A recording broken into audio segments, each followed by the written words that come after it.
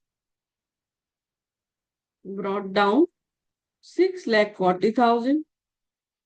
2025 March 31st by depreciation 1,20,000 by balance carried down 5,20,000. Total is 6,40,000.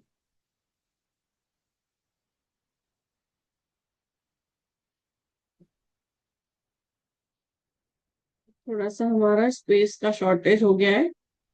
ठीक है, आप लोगों को तो एग्जाम में बहुत बड़ी नोटबुक मिलती है, एक्स्ट्रा पेजेस भी मिलते हैं, तो स्पेस की टेंशन मत लेना, अपना आराम से करना। खूब सारे सप्लीमेंट लेना। ठीक है, अब ये हो गया 6,40,000 का टोटल।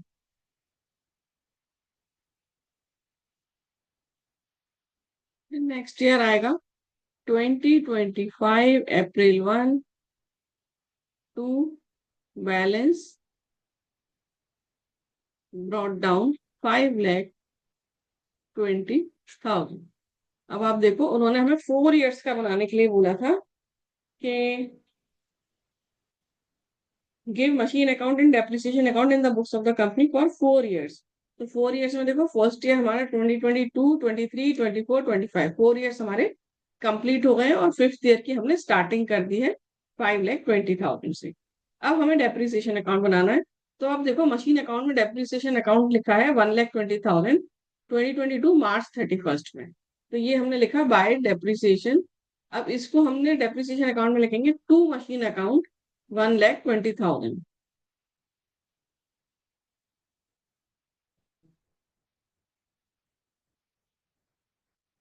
डेट आएगी 2022 March 31।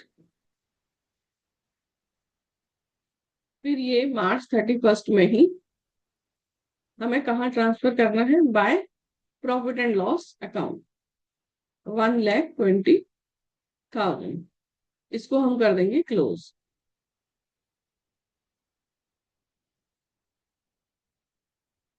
फिर देखो, आएगा 2023 March 31 to machine account 1,20,000। 2023 March 31 by profit and loss account 1,20,000। Year end कर देंगे। फिर 2024 March 31 to machine account 1,20,000। 2024 March 31 by profit and loss account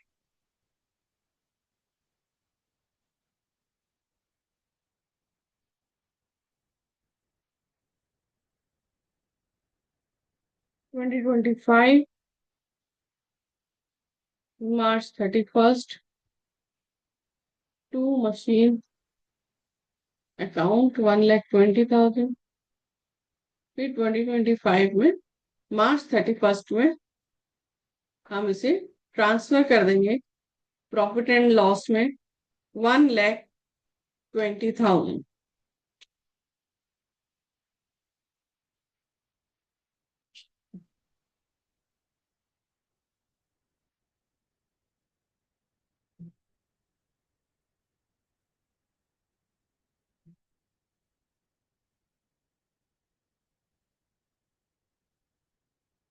So question done. Question number 2। देखो, Chandra limited purchased second hand machine for 2,68,000 plus CGST and SGST at the rate 6% each on 1st July 2021। ठीक है, July 1, 2021। They spent 32,000 on its overhaul and installation. Depreciation is written of 10% per annum on the original cost. On 1st February 2025, machine was found to be unsuitable and sold for 1,85,000। Prepare the machinery account for 4 years, assuming that accounts are closed on 31st March। तो अब देखो, हमने जब machine by किया वो है जुलाई 2021। तो हमने लिख लिया डेट, फिर टू बैंक अकाउंट, हमने कितना दिया 2,68,000। इसमें जो CGST SGST है उसका हम नहीं कर रहे हैं, क्योंकि हमारी एंट्री क्या होती है, machine account debit, CGST input, CGST debit, input SGST debit to bank. तो वो मशीन अकाउंट में नहीं आएगा, जर्नल एंट्री में होगा वो एंट्री, और CGST SGST के अकाउंट में भी आएगा, लेकिन मशीन अकाउंट में इसका इम्पैक्ट नहीं आएगा। So to bank account 2,68,000। फिर हमने इसका इंस्टॉलेशन भी कराया है। So to bank account installation expenses bracket में लिख देते हैं, दैट इज 32,000। फिर इन्होंने बोला डेप्रिसिएशन लगेगा 10% पर एनम। पर एनम लिखा है, ध्यान रखना, पर एनम मीन्स पूरे साल का है, फुल ईयर का है।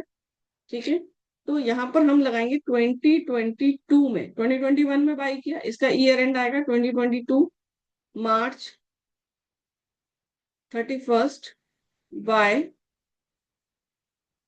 डेप्रिसिएशन। ठीक है, तो इसका देखो 2,68,000 प्लस 32,000, 3 लाख। 3 लाख पर 10%, but for how many months, see जुलाई में बाई किया और मार्च 31st में हम डेप्रिसिएशन लगा रहे हैं। सो जुलाई, अगस्त, सितंबर, अक्टूबर, नवंबर, दिसंबर, जैन, फेब, मार्च। काउंट करो कितने मंथ्स हो गए, 9 मंथ्स। ठीक है, तो हम 9 मंथ्स का डेप्रिसिएशन लगाएंगे, 9/12,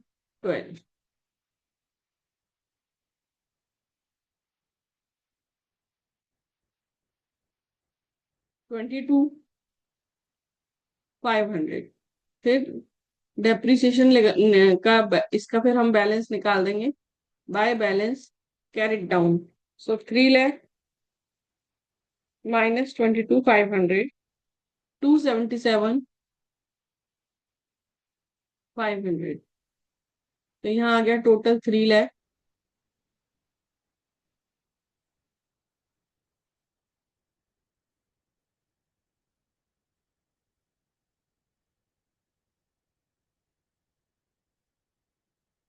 2023 April 1 टू बैलेंस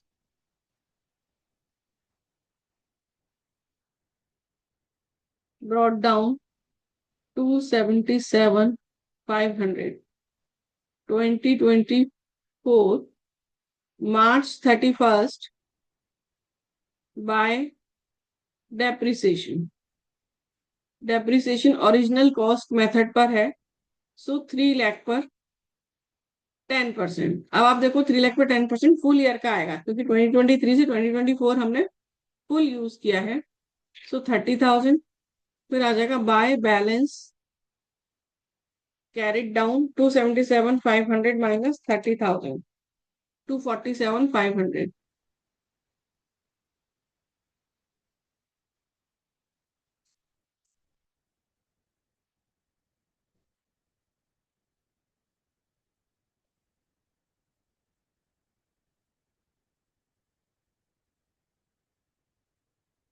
फिर 2024 April 1 to balance brought down 247,500। 500, है ना। अब आएगा, सबसे पहले हमने जुलाई में बाई की थी 20, ये 2022 है, ये भी 2022 आएगा, ये 2023 आएगा, सॉरी,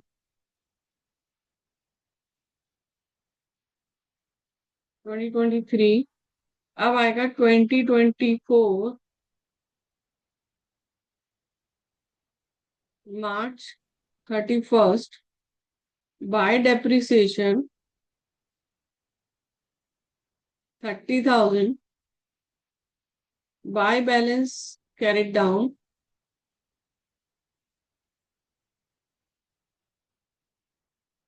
2,17,500।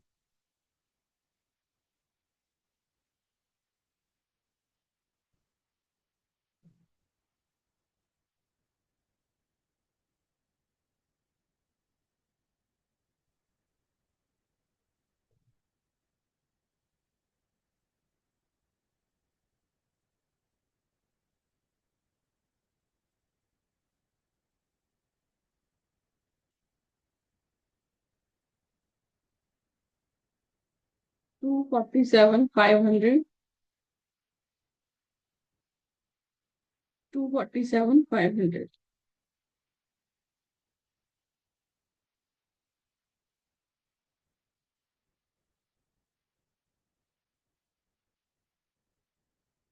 अब हम कर रहे हैं 2024 April 1 टू बैलेंस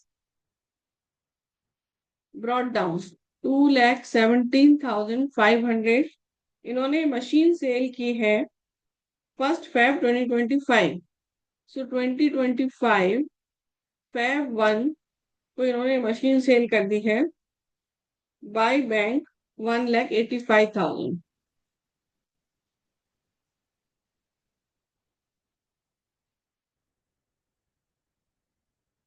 लेकिन आप देखो इस दिन तक का डेप्रिसिएशन भी लगेगा, तो कब से, अप्रैल 2024 से लेके अप्रैल मई जून, है ना, जुलाई अगस्त सितंबर अक्टूबर नवंबर दिसंबर जनवरी, 1 फेब को तो सेल हो, तो जनवरी तक का हो गया, तो कितने मंथ्स हो गए, 1 2 3 4 5 6 7 8 9 10। सो 10 मंथ्स का हम डेप्रिसिएशन लगाएंगे। सो बाय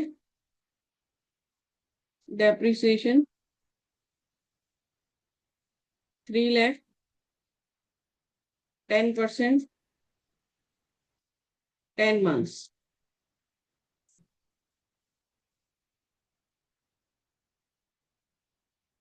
25,000। अब आप देखो मशीन का जो वैल्यू था, WDV written down value of machine, year के स्टार्टिंग में कितना था, 2,17,500। उस पर हमने डेप्रिसिएशन लगा दिया 25,000।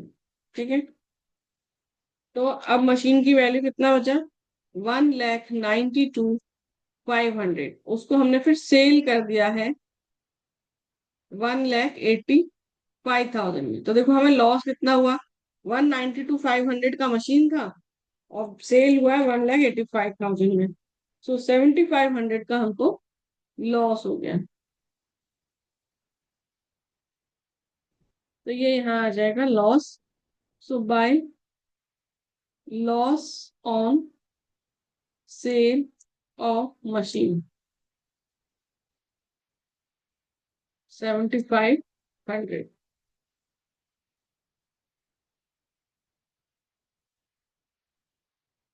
अब हम इसका टोटल कर लेंगे, तो ये हमारा क्वेश्चन हो जाएगा। देखो डेट्स का ध्यान रखना है, मैंने भी डेट में मिस्टेक किया तो आंसर गड़बड़ हो जाता है। ये क्वेश्चन में हमें डेट्स बहुत ध्यान से करना है, ईयर कब एंड हो रहा है, स्टार्ट हो रहा है, सेल कब हो रहा है, सेल तक की डेट तक का हमें डेप्रिसिएशन भी कैलकुलेट करना है। तो ये है, तो 217,500, 217,500, so question done. Thank you for watching.